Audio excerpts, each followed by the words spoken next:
SG Consultancy Services. Study MBBS in Russia, Philippines, Uzbekistan. మనం corn తీసుకుందాం, జొన్నలు. Problem ఎక్కడ వస్తుందంటే ఈ కాస్ట్ ఆఫ్ ప్రొడక్షన్ వాళ్ళు చాలా ఎక్కువ అమెరికాలో. సో వాళ్ళు ఏం చేస్తారు, గవర్నమెంట్ సబ్సిడీ ఇస్తారు. మన దగ్గర కూడా ఇస్తారు. అమెరికా ఏం ఆర్గ్యూ చేస్తున్నా అంటే మీరు ఇండైరెక్ట్ సబ్సిడీ ఇస్తున్నాం, మేము డైరెక్ట్ సబ్సిడీ ఇస్తున్నాం. మీరేం చేస్తారు, నీళ్ళు ఫ్రీ ఇస్తున్నారు, కరెంటు ఫ్రీ ఇస్తున్నారు, దాని తర్వాత మినిమం సపోర్ట్ ప్రైస్ ఇస్తున్నారు, ఫర్టిలైజర్ ఫ్రీగా ఇస్తున్నారు. అన్నీ ఇచ్చిన తర్వాత కూడా మిగతా సబ్సిడీస్ కూడా ఇస్తున్నారు మీరు. మేము డైరెక్ట్ క్యాష్ ఇంత ప్రొడ్యూస్ చేస్తున్నాం, దాని మీద సబ్సిడీ ఇస్తున్నాం మేము. మా దగ్గర మిగతా ఫ్రీలు ఏం లేవు. సో సబ్సిడీ టు సబ్సిడీ కొట్టుకుంటున్నాం మనం. అదే ప్రాబ్లం చైనాతో ఉంది. చైనాలో చైనీస్ గవర్నమెంట్ అక్కడున్న కంపెనీలకి చాలా హెవీలీ సబ్సిడైజ్ చేస్తుంది. అది ల్యాండ్ ఉండొచ్చు, పవర్ ఉండొచ్చు, నీళ్ళు ఉండొచ్చు, మిగతా ల్యాండ్ ఏదైనా కానివ్వండి, చాలా మటుకు డిస్కౌంట్ ఇస్తారు వాళ్ళు. ఇప్పుడు BYD లాంటి కంపెనీ తీసుకోండి, కార్ మ్యానుఫ్యాక్చరింగ్, వాళ్ళకు కూడా చాలా మటుకు ఇన్సెంటివ్స్ ఇచ్చారు. దాంతో ఏమైతే గవర్నమెంట్ సపోర్ట్ వచ్చినప్పుడు ఇమీడియట్గా కాస్ట్ పర్ కార్ తగ్గిపోతుంది, యూనిట్ కాస్ట్. వాళ్ళు ఈజీగా యూరోప్లో కానీ అమెరికాలో అమ్ముకుంటున్నారు. కానీ ఎన్ని రోజులు నడుస్తుంది? చైనీస్ డామినెన్స్ అనేది వాళ్ళని చూస్తారంటే ఫస్ట్ ఒక మార్కెట్కి వెళ్తారు, మొత్తం డామినేట్ చేసిన తర్వాత మార్కెట్ మొత్తం ధ్వంసం చేసిన తర్వాత వాళ్ళు ప్రైస్ లెక్కిస్తారు. అప్పుడు మిగతా కాంపిటీటర్స్ ఉండరు, ఎవరు ఉండరు. సో US కూడా అదే జరిగింది. కానీ ట్రంప్ ఏమంటున్నారంటే నేను వచ్చిన తర్వాత నేను మ్యానుఫ్యాక్చరింగ్ తీసుకొస్తాను, కానీ చేయలేకపోతున్నాను. సో ఆయనకి ఒక డైవర్షన్ కావాల్సి వచ్చింది.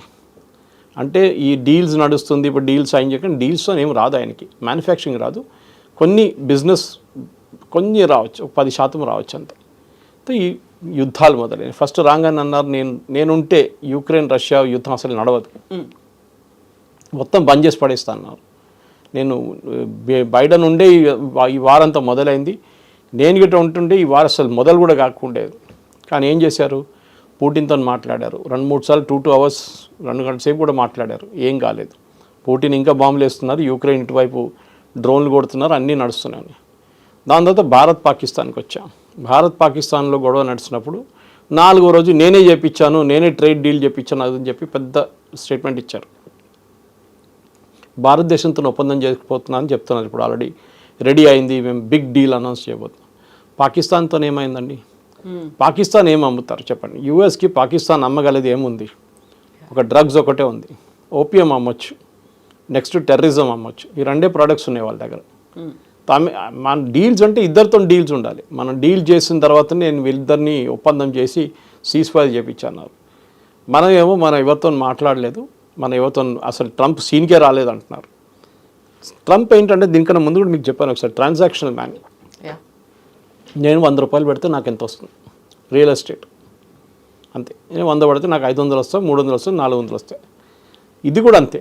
ఆయన ఏమంటున్నాడు, నేను ఇంత ఎఫర్ట్ పెట్టినప్పుడు, నేను ఇన్ని పని చేసినప్పుడు నాకేమైనా కావాలి కదా, హిస్టరీలో ఎవరైనా గుర్తుపెట్టుకోవాలి కదా నన్ను.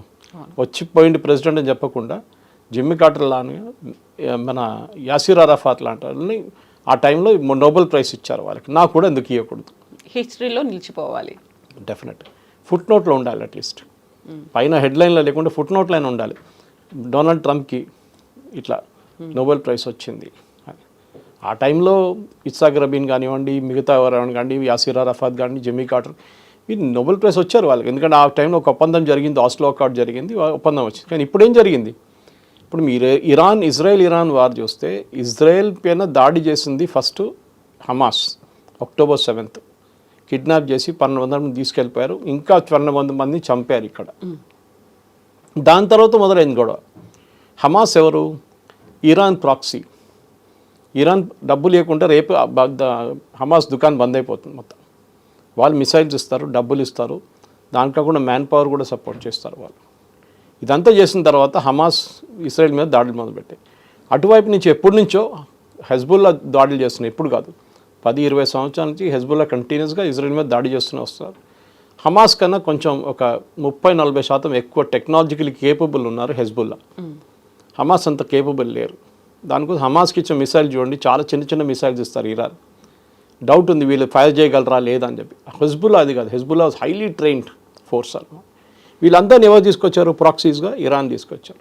లాస్ట్లో హూతీలు వాళ్ళు అక్కడ యమన్ ఒకవైపు క్యాప్చర్ చేసుకున్న తర్వాత యమన్లో వాళ్ళు కూర్చున్నారు. అప్పుడప్పుడు అక్కడ వెళ్తున్న బోట్ల మీద ఫైర్ చేస్తారు, షిప్ల మీద ఫైర్ చేస్తారు, అప్పుడప్పుడు ఇజ్రాయెల్ మీద కూడా చేస్తారు. వాళ్ళ దగ్గర మ్యానుఫ్యాక్చరింగ్ బేస్ లేదు, ఏం లేదు. వాళ్ళకు ఉన్నది only crude oil business. Iran నుంచి మిసైల్స్ వస్తుంది, ఆ మిసైల్తో వాళ్ళు వాడుకుంటారు. ఇప్పుడు వాళ్ళ దుకాణం కూడా బంద్ చేసేసారు. యూఎస్ కలిసి ఇజ్రాయెల్ కాకుండా ఎక్కువ యూఎస్ వాళ్ళు చేస్తున్నారు. సో ట్రంప్ ఇక్కడ ఏమైపోయిందంటే నోబడీ అయిపోయారు. నేను సంబడిగా ఉండాలి కదా, నా మాట యూక్రెయిన్లో వాళ్ళు జెలెన్స్కీ వినట్లేదు, ఇక్కడేమో పుటిన్ వినట్లేదు. భారతదేశం చెప్తే మోదీ అంటున్నారు నేను అసలు మీరు కలవడానికి కూడా రానని చెప్పి. ఎందుకంటే మీకు గుర్తుంటుంది G7కి వెళ్ళినప్పుడు G7 సమ్మిట్ నుంచి ఒకరోజు ముందే ట్రంప్ వచ్చేసారు, వెళ్ళిపోయారు. నేను అక్కడ వెళ్ళి మొత్తం సార్ట్అవుట్ చేసుకుంటా, ఏం జరగలేదు. ఆయన అక్కడ 2 రోజులు ఇంకా ఉంటుండే ఏం కాకపోతుండే, కానీ వెళ్ళారు పెద్ద పబ్లిసిటీ చూపించడానికి. కానీ దాని తర్వాత ఏం జరిగిందంటే ఆ నెక్స్ట్ డే మోదీ గారు రిటర్న్ వస్తున్నప్పుడు G7 నుంచి మోదీ గారిని పిలిచారు, ఒఫీషియల్గా ఉంది, it's on record, for dinner రమ్మన్నారు. మోదీ గారు నేను రాను, నేను క్రొయేషియా వెళ్ళాలి, ఆల్రెడీ ఫిక్స్డ్ ఒక ప్రోగ్రామ్ ఉంది నాది, క్రొయేషియాకి వెళ్తున్నా చెప్పి. క్రొయేషియా అంటే ఇంత చిన్న కంట్రీ మీరు ఇంత పెద్ద ఇంపార్టెన్స్ ఇస్తున్నారు, నా దగ్గరకు రండి అన్నారు. సారీ అని చెప్పారు. ఒక దేశంలో మనకు ఒక ఈగో అని చెప్పట్లేదు, హెల్దీ ఈగో ఉండాలి మనకి. ట్రంప్ పిలిస్తే ఏదో తిండిలేన మన యాసిం మునీర్ పోయినట్లు మనం వెళ్ళకూడదు. We should also have our price అనమాట. లేదు సారీ నేను రాలేను, నాకు ఇంకో ప్రోగ్రామ్ ఆల్రెడీ ఫిక్స్ అయి ఉంది, ఫినిష్ చేసి తర్వాత చూద్దాం. ఎందుకంటే యుద్ధంలో మీరు ఏం చేసిండ్రు, పాకిస్తాన్ సపోర్ట్ చేసిండ్రు.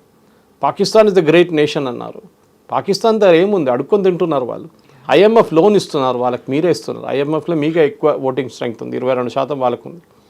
ఇదన్నీ చేసినప్పుడు మేము మీతో ఎందుకు పెట్టుకోవాలి, మాకేం పోయిందంట. మా మార్కెట్ చాలా పెద్దది, ఏ కంట్రీ అయినా వచ్చి అమ్మొచ్చు మా దగ్గర. మీరు మాతోని ఒప్పందం చేయకపోతే ఇంకొకరితో ఒప్పందం చేసుకుంటాం మేము. సింపుల్ అది. ఆల్రెడీ మనకు బ్రిటిష్ వాళ్ళతో FTA చేసుకున్నాం మనం, ఫ్రీ ట్రేడ్ అగ్రిమెంట్. అది కాకుండా ఇప్పుడు యూఎస్తో వస్తే కూడా యూఎస్తో ఓకే, నో ప్రాబ్లం. రేపు కెనడాతో వస్తే కెనడాతో చేసుకుందాం. కెనడా కూడా చూడండి, జస్టిన్ ట్రూడో ఉన్నప్పుడు మాట్లాడిన మాటలు కాదు ఇప్పుడున్న ప్రైమ్ మినిస్టర్ మాట్లాడుతుంది, చాలా డిఫరెంట్ ఉంది. మోదీ గారిని పిలిచారు G7కి. G7లో G7 కాకుండా ప్లస్ ఎక్స్ట్రా మెంబర్స్ ఉన్నారు, దాంట్లో మోదీ గారిని పిలిచారు. ఏం జరిగిందంటే భారతదేశం మీద ఉన్న ప్రెషర్ పెట్టలేకపోయి లాస్ట్లో ట్రంప్ ఇప్పుడు 3వసారి ఇజ్రాయెల్ ఇరాన్ నడిమిట్లో నేనే ఒప్పందం చేయించాను, నేనే సీజ్ ఫైర్ చేయించాను, నాకు నోబెల్ ప్రైజ్ కావాలని చెప్పి. దానికన్నా ముందు పాకిస్తాన్ రికమెండేషన్ లెటర్ తీసుకున్నారు. ఎప్పుడైనా అసలు అమెరికన్ ప్రెసిడెంట్కి ఎవడైనా రికమెండేషన్ లెటర్ రాస్తారండి, అదే అర్థం కాదు నాకు.